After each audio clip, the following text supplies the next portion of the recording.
دیکھیے ہمارا خاص مقصد جو ہے وہ یہ ہے کہ اگر دیندار، اگر گھر کا مرد دیندار ہوتا ہے تو دین جو ہے آپ کی دہلیز تک پہنچتا ہے، اور اگر گھر کی عورت دیندار ہوتی ہے تو دین نسلوں تک پہنچتا ہے۔ اگر گھر کی عورت دیندار نہیں ہوگی نا تو دین وہیں تک رہ جائے گا، گھر کی دہلیز تک، اور گھر کی عورت دیندار ہوگی تو نسلوں تک پہنچے گا۔ دیکھیے آپ سے ہی گھر چلنا ہے، آپ ہی بچوں کو بتائیں گی۔ بچوں کا پہلا اسکول کیا ہوتا ہے؟ ان کی ماں ہوتی ہے پہلی ٹیچر۔ تو آپ اچھا یہ بتائیں، قضا نمازیں ہوتی ہیں دن میں کتنے وقت کی نماز فرض ہے؟ 5 بار کی نماز پڑھتی ہیں۔ کتنے وقت کی فرض ہے نمازیں دن میں؟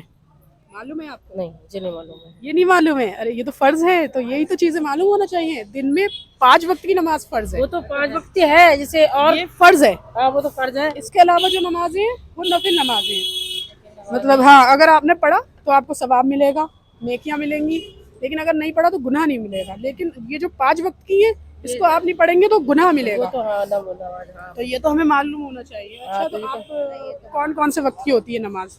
جو 5 نمازیں ان کے نام معلوم ہے آپ کو؟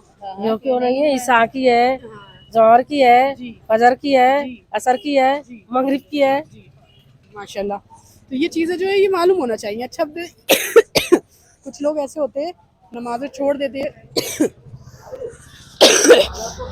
تو وہ نمازیں قضا ہو جاتی ہیں، ٹھیک ہے، لیکن قضا نمازوں کو پڑھنے کے لیے اللہ نے جو ہے بہت آسانی کر دی ہے، لیکن آپ کو پڑھنا ضرور چاہیے، اپنی قضا اپنی زندگی میں اسے ادا کر لیں۔